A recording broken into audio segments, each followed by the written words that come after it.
ug karon ania ang inyong anchorman. Po somos a liquid adversus veritatem sed pro veritate. Wa kitay mahimo aron sa pagpakigbatok sa kamatuoran, kundi aron sa pagdapig sa kamatuoran. Straight to the point. Luzon, Visayas ug Mindanao, Pilipinas, ug sa katawhan kutob sa mabot sa tong Sibya sa tibuok kalibutan via internet. May buntag og kumusta live gikan sa Queen City of the South, Cebu City, Philippines. Welcome nining atong tulumanon ug inyong tulumanon. Straight to the point. Kiniga po niyo boss nga lagad sa kanginan sa kasamang Rufil Fernandez Banyo. May paday makiguban kaninyo nining laing adlaw sa atong pagpakigbisog. Adlaw karon mga higala nga Martes, pizza uno na. Buwan sa Hulyo tuig 2025. Straight to the point. Sa gihapon may ginatagantag pagtagad ang mga issues nga may labot ang lungsod. Nagbagang mga expose, nagunang mga reports.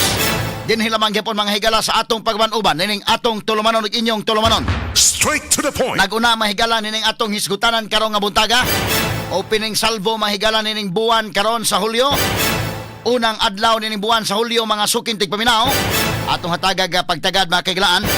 Mayong balita alang sa mga motoristang musugat sayo karong buntag. Pinaagis pag-ubos sa presyo sa lana karong adlaw. Straight to the point. Medyo bintaha ni nga balita taon mga suking tigpaminaw. Dito sa Middle East Indican, si US President Donald Trump labi na sa Saudi, sa UAE, no? United Arab Emirates o uban pa nga mga lugar dito marag nahimong hero si Donald Trump Indican. US President Donald Trump gumikan mahigala sa paspas nga pagsulbad sa problema dito sa Middle East. Straight to the point. Kay kini daing Saudi Indican o kini daing Iran, di siya maayo kabubuton day. Mao na nga medyo threat masad nila gitong Iran ag asuban pa mga kanasuran dito sa maong rehiyon. Mao nga kini ang ilang gi-welcome dito si US President Donald Trump. Mura mga higala hinuon og na mura og nahimo hinuon mga higalang hero si Trump dito sa maong mga lugar. Nagpasalamat sila mga higala na paspas na. Nahuman ang gira. Kay aron nga mobalik na tas normal.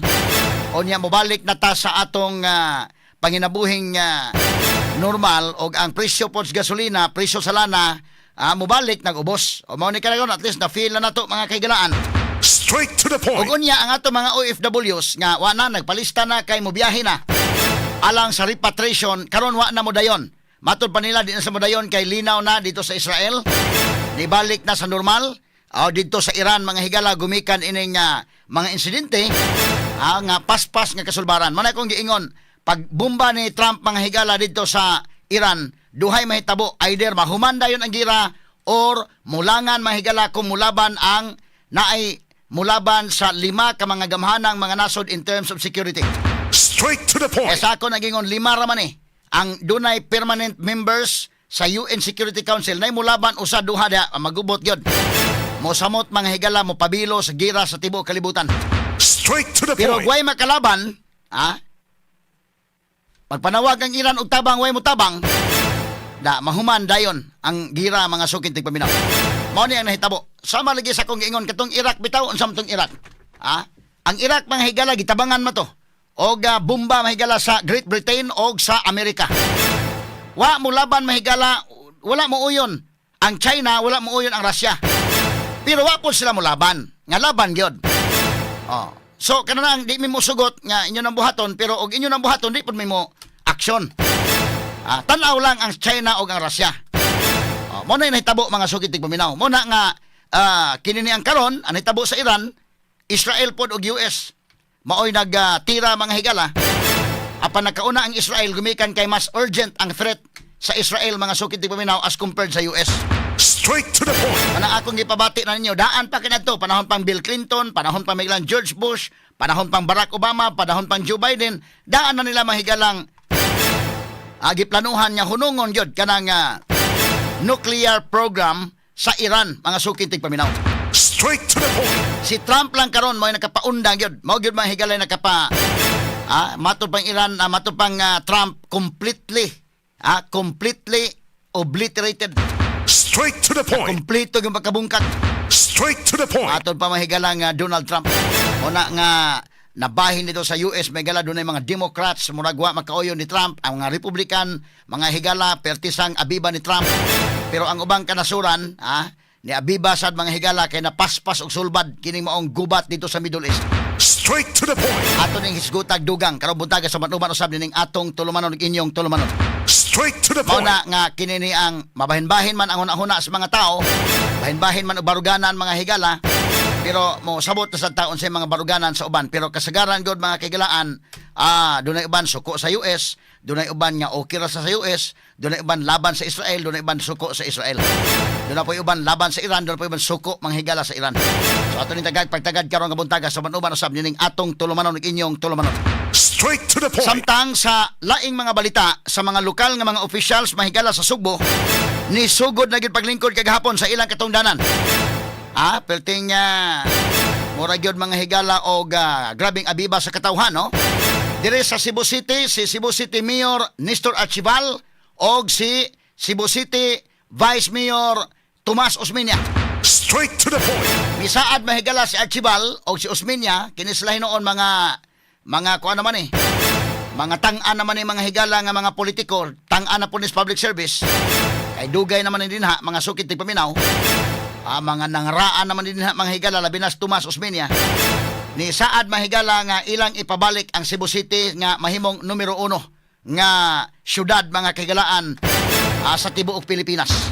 Straight to the Kay point. dunay mga higayon kaniadto during the time mga kigalaan ni Mayor Tami. With due respect mga kaigalaan nga ang Cebu City di gyud mabangbang day. Sikat yung Cebu City nahimo kitang number 1.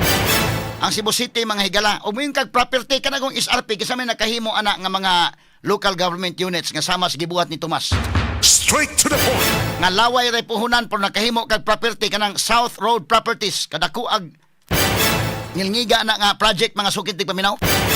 So mo na mga higalay proyekto mga higala nga kining kuan ba kana na ang mo tuhop sa matag Subuanon labot mahigalang Tomas Osmeña mo nang pagdagan niya bisag vice mayor lang ako na lang gihimadlandaan niya kini mo daog ni dili ni mayor medyo di na ni makagwantay pero vice mayor kaya pa ni gumikan mahigala sa iyang mga ligasiya ba o karon si Archival misaad nga ilang ibalik pag number 1 kay naapsa naman ang Sugbo. Straight to the point. Naapsa na mo nang ako magdahom nadto milabay mahigala nga mga mayor. Ang labing dako gasto mga higala nga mayor nga wa ko magdahom abi nako mga higalag okay gyud pero sige na lang kay wa na ba didto mga higala di mapunto siya tingali gyud inday ken na mapoy mga tawo sa palibot gyud panahon mga higalang Mayor Edgar Labilla. Straight to the point. Ang tuo ko mga higalag ko anjo to siya with due respect, no? Believe kay ko mga kaigalaan kay ang prinsipyo ba nagtan-aw ko kini okay ni palihatag prinsipyo ini. Labi na mahigalang gikan to sa ombudsman. Apan sa iyang panahon didto ang grabing pagkapuhok sa kwarta sa syudad sa Sugbo. Straight to the point. Pero natunong hinutong COVID. Apan gipasangin lang na po ang COVID adto hinuon mga higala. Naniid ta sa mga panghitabo sa City Hall atong panahon na gyud pero di po hinuon to siya gyud. Doon ay mga tao siyang palibot matod pa nga maoy grabe mahigala naka hinungdan mahigala nga napuhok kitong kwarta sa syudad.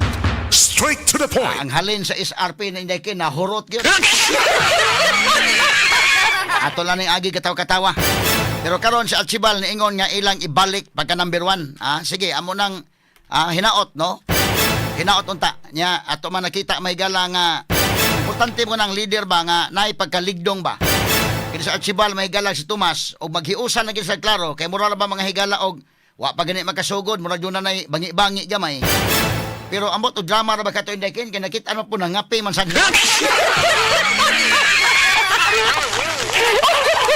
Basin og kuan na siguro to kanang part lang siguro sa discussion inday ken. Partis demokrasya ba nga dunay magabangi na mga opinion.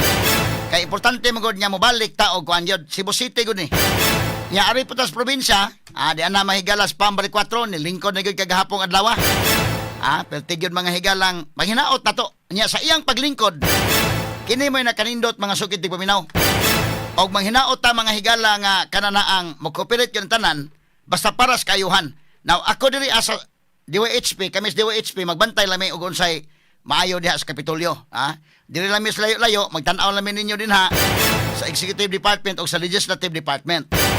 Kung doon na mga higalay angay babagan mo sa Provincial Board, kay angayan yun, sige babagin ninyo, ha? Pero og tan-aw ninyo para sa kayuhan sa mga tao, ayaw ninyo babagi, ha? Kay lisod man kayo na, og sabutahion mahigala si Pam, ang gisabutahin ninyo dili si Pam, ang katawhang subuanon. Straight to the point. Pero kagahapong adlaw mahigala, kinini ang wa man ton transition team ni Governor Gwendolyn Garcia mo, tarong og cooperate. Ha? Niya pagkahuman tuos sa mga pa si Pam Bari 4. Gahapon day wa mga pa day. Kay naa po day na hire niya mga kahigalaan nga maoy provincial administrator si kanhi Tourism Secretary Ace Durano. Straight to the point. Medyo magkatabang siguro si Ace Durano mahigala, so tang-an ang naapod mga kahigalaan. I hope nga maayo niyo pagkada ang probinsya. So kini si Pam manggod bag-o pa man nagtuo ta mahigala sa iyang capacity, okay naman iyang background apan sa experience medyo angay gyud nga agakunon pa. Hinaot ta nga ang mga tao sa iyang palibot nga moagak gyud tinuod niya sa kinising-kasing nga pagtabang aron magmalampuson mga higala ang liderato ni Pam Bari 4, magmalampuson ang serbisyo nga ihatag sa katawhan. Straight to the So point. bisan pa man og wa mo cooperate ang transition team ni Gwen, tuos gusto mahigalang ilang masabotahe nga mga pa. Gahapon namirma dayon mahigala 12 ka executive orders ang ipirmahan dayon ni Pam Bari 4 day. Straight to the point. Ako ning tagapagtaga doon ha. Askang ngilngiga mga higala nagtuos laga paglingkod ni Pam murag nangapa pa ni kay new fight pa bag-o pa ha. Paglingkod gahapon 12 ang ipirmahan dayon. Straight to the point. So medyo ang mga signs gahapon murag makasugakod ni. Labi na og nana si Ace Durano diha nga maoy iyang provincial administrator. Ibutang ta mahigala nga kinis Davide mga kagilaan mo hatag sa iya mga inputs indikin kay cooperative man kay Davide kagahapon gani. Unya kinis Davide mahigala sa akong tan-aw god. Medyo okay mas Davide ba? Mayo man ni og kasing-kasing. Og kinini ang og corruption dili ni corrupt. Maing tao ni Davide, ha? So, wala lang sa mudaog pagka congressman. Mapupoy-upoy lang hinuon siya mo ni problema ni niya. Pero maingon ka og kawatan mas Davide dili ni kawatan. Ha? Ang iya lang unsa iyang gipoy-upoy lang sa mahigala. Unsay buhaton ng Gwen na pasunod na po siya. Pero muhatag og mga inputs si Davide diha alang tungod og alang sa mga subuanon. Katong imong gibuhat para sa mga provincial hospitals, district hospitals. Kinsa to mga tao ni Davide ihatag to atong Pam para maka balik o operate. Ang mga doctors dunay mga doctors may gala nga in fact dunay naka-istorya na ko nga doktor. Ready po sila indekin. Ready sila nga motabang. No, di lang nang pagpa-mention tong uban mga doctors. Nga miingon sila nga andam sila mahigala nga motabang aron nga magmalampuson ang serbisyo sa healthcare alang sa probinsya. Straight to the point. Samtang sa pikas bahin mga sukit tigpaminaw tatagag pagtagad sad. Sa laing nga balita, Party Drug Laboratory girundas kapulisan o pidiya kagahapon sa usa ka apartment sa barangay Sapatira ning Dakbayan sa Sugbo. Straight to the point. Yawa ning maong laboratory ni aman sa Cebu City. Gawa sa party drugs nga dinakpan, nadakpan nga usa ka chemical engineer nagmanufacture sad mahigala og shabu og cocaine. Straight to the point. Gamit ning iyang pagka namauhan mahigala sa kuanda. Iyang pagka-chemical, chemical engineer man ni. At natagag pagtagad ng butaga sa uban mahigala ning atong tulumanon ug inyong tulumanon. Straight to the point. Samtang sa kauluhan na Senate President Chis Escudero, posibleng magpabilin sa pwesto human siguradong makakuha kini. Og 13 sa 24 ka mga senador nga mosuporta kaniya. Straight to the Kini point. kuman pa maskutaran niyo mabati exclusive over DYHP RMN Cebu 612 sa dial sa inyong mga radyo sa 93.9 IFM. Serbisyo publiko gikan sa mong lugar. Sa kanunay DYHP number